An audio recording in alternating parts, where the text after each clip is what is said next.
अब आप केवलम ज्ञान मूर्तिम अर्थात आप निराकार ज्ञान स्वरूप हो गए। अब आप देह भाव से सगुण भाव से आप ऊपर उठ गए, केवलम ज्ञान मूर्तिम। और द्वंद्वातीतम त्रिगुण रहितम, आप ब्रह्म है कि माया है, माया है कि ब्रह्म है, इस द्वंद्व से परे हो चुके। त्रिगुण रहितम, इन तीनों गुणों से परे हो गए। ऐसे सदगुरु को मैं नमन करता हूं।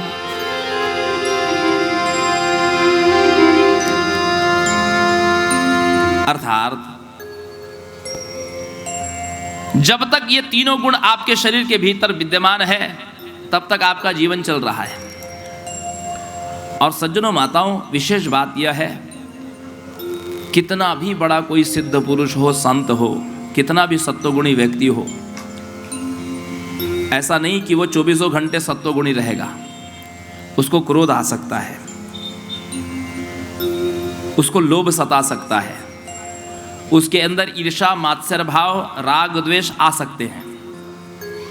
वो केवल नियंत्रित करके रखा है उसने। और कितना भी तमोगुणी व्यक्ति हो, कितना तमोगुणी, अर्थात उदाहरण ले लीजिए रत्नाकर डाकू, जिसने केवल मनुष्य की हिंसा ही की है, हत्या ही की है। इतना तमोगुणी कि भगवान का एक छोटा सा नाम राम भी नहीं कह पा रहा। इतना तामसी उसका देह है कि राम नाम भी कह नहीं पा रहा। लेकिन महापुरुषों ने उसके सत्वगुण को प्रदीप्त कर दिया। नारद जी ने शक्तिपात किया और कहा ठीक है, तुम मरा मरा ही जपो, और शक्तिपात कर दिया नारद जी ने। उसके जो सूक्ष्म जो सत्वगुण थोड़ी मात्रा में गौण भाव से था उसको प्रदीप्त कर दिया। और उल्टा नाम जपत जग जाना, वाल्मीकि भई ब्रह्म समाना।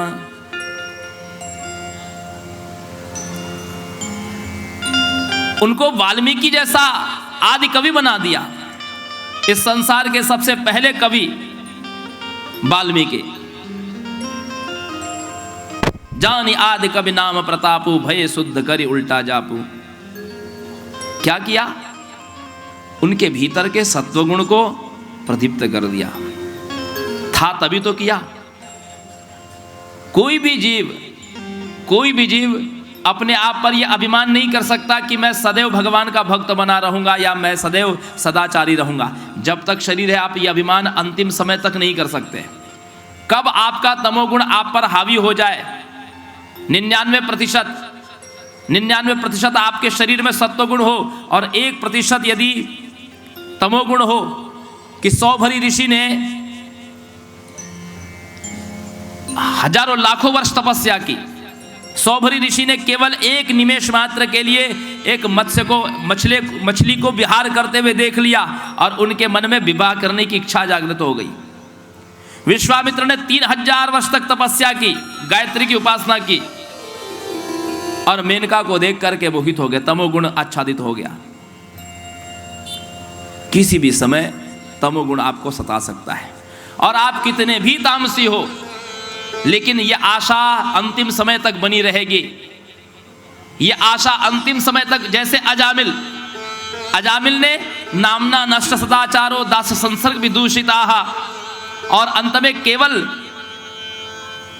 विष्णु पार्षदों को यमदूतों से वार्ता करते हुए सुना भगवान के नाम की महिमा। सत्वगुण प्रभावित हो गया और विरक्त होकर के फिर भगवान का भगवत भजन करके फिर अपनी मुक्ति का जतन किया।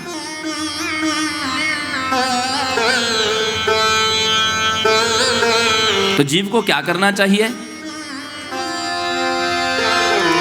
सत्वं प्रकाशयितव्यं निजंतव्यं रजं तथा संहर्तव्यं तमः कामं ये जनः शुभमिच्छति। तो जीवन में प्रयास यही करना चाहिए कि सत्व गुण को प्रकाशित करने बढ़ाने की कोशिश करना चाहिए। और नियंतव्यम रजम तथा, रजोगुण को सदैव नियंत्रित करना चाहिए। और संघर्तव्यम तमः कामम। तमोगुण को हमेशा नष्ट करने का प्रयास करना चाहिए।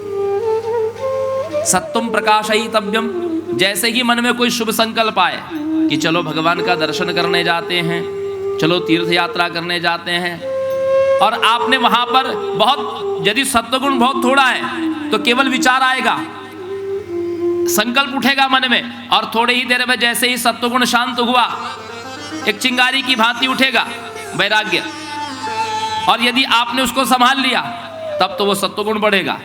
मान लो आज इच्छा हुई, सत्वगुण बोलता है कि चलो भगवान का दर्शन करने जाते हैं, तीर्थ यात्रा करने जाते हैं। अब जितना सत्वगुण था उतने ही विचार आए, उतने ही सेकंड का विचार आया, और आपने उसको दबा दिया तो फिर बात रह जाएगी।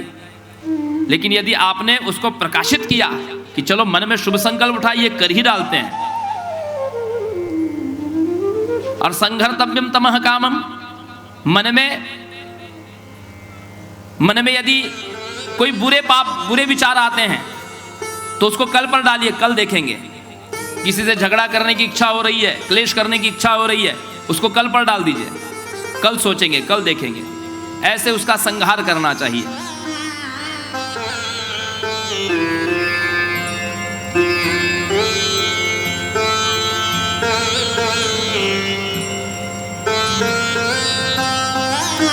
ब्रह्मा जी रजोगुण के, भगवान श्री हरि सत्वगुण के, और शिव जी तमोगुण के प्रवर्तक माने गए हैं। जन्मेजय पूछते हैं, हे गुरुदेव व्यास जी से पूछते हैं, महात्मन ये बताइए कि इन तीनों देवताओं में सबसे श्रेष्ठ कौन है? वरदाताओं में सबसे श्रेष्ठ कौन है?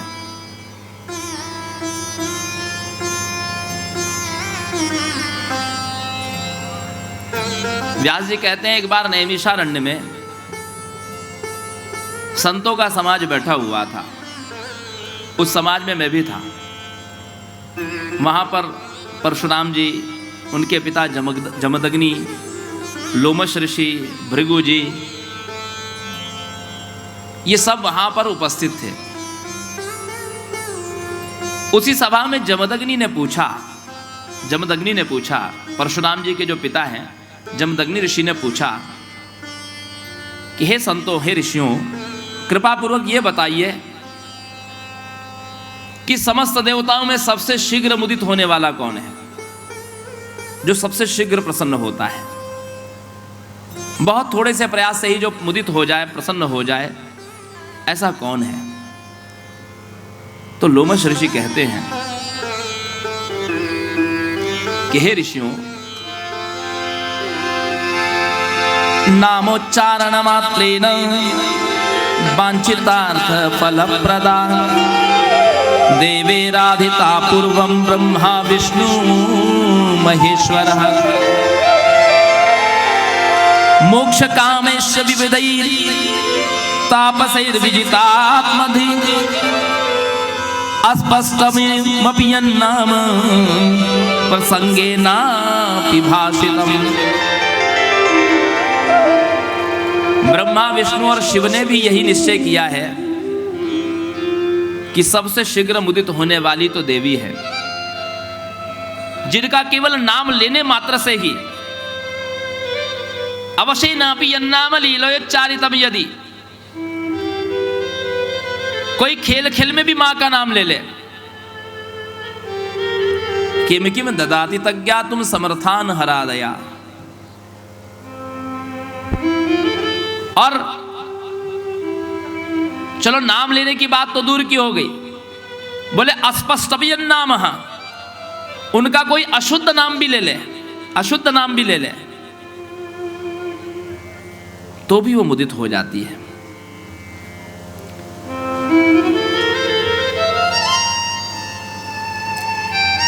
जैसे माँ अपने बच्चे को पढ़ाई कराती है तो पढ़ाते समय बोलती है, चॉकलेट ला करके रखी है, लड्डू ला करके रखा है उसके लिए, खिलौने उसके लिए ला करके रखे हैं, लाए तो बच्चे के लिए ही है, और बच्चे से कहती है कि तुम होमवर्क कर लोगे तो तुमको ये मैं खिलौने दूंगी, तुमको लड्डू दूंगी, तुमको चॉकलेट दूंगी। बच्चा कर भी लेता है, कभी कभी नहीं भी करता, तो क्या नहीं करता तो उसको मिठाई नहीं मिलती? क्या उसको खिलौने नहीं मिलते? बोले थोड़ा भी करे, आधी बात भी मान ले तो भी मिल तो जाते हैं, क्योंकि लाया उसने उसी के लिए है। उसी प्रकार भगवती पराम्बा करुणा करने के लिए बैठी ही है। वो तो ये देख रही है कि कोई मेरा नाम ले, मुझे पुकारे।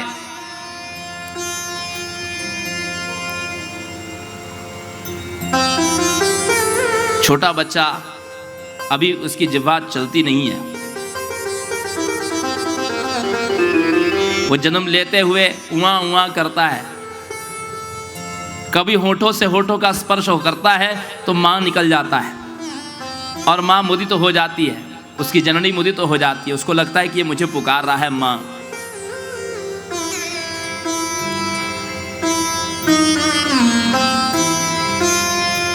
ऐसे ही माँ करुणा करने के लिए बैठी हुई है। कोई उनका नाम पुकारे तो सही, अरे पुकारे क्या, अस्पष्ट भी पुकारे तो भी उस पर करुणा उड़ेल देती है। लोमश ऋषि कहते हैं, इस संदर्भ में मैं एक उदाहरण देता हूं। कौशल देश में एक देवदत्त नाम के ब्राह्मण थे।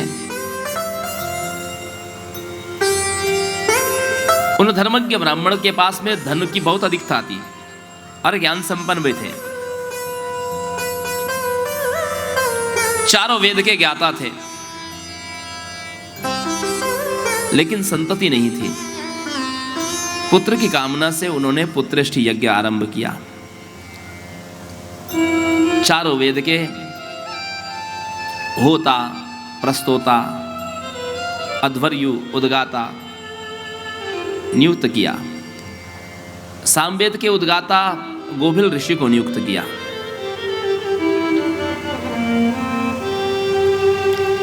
गोभिल वयोवृद्ध थे। गोभिल जब सामवेद की ऋचाओं का गायन करते थे तो उनका स्वर भंग होता था, और देवदत्त को लगा कि देखो ये अस्पष्ट मंत्र बोल रहे हैं, मंत्र अशुद्ध बोल रहे हैं। मंत्र सज्जनों माताओं, जैसे आप मोबाइल की बटनें दबाते हैं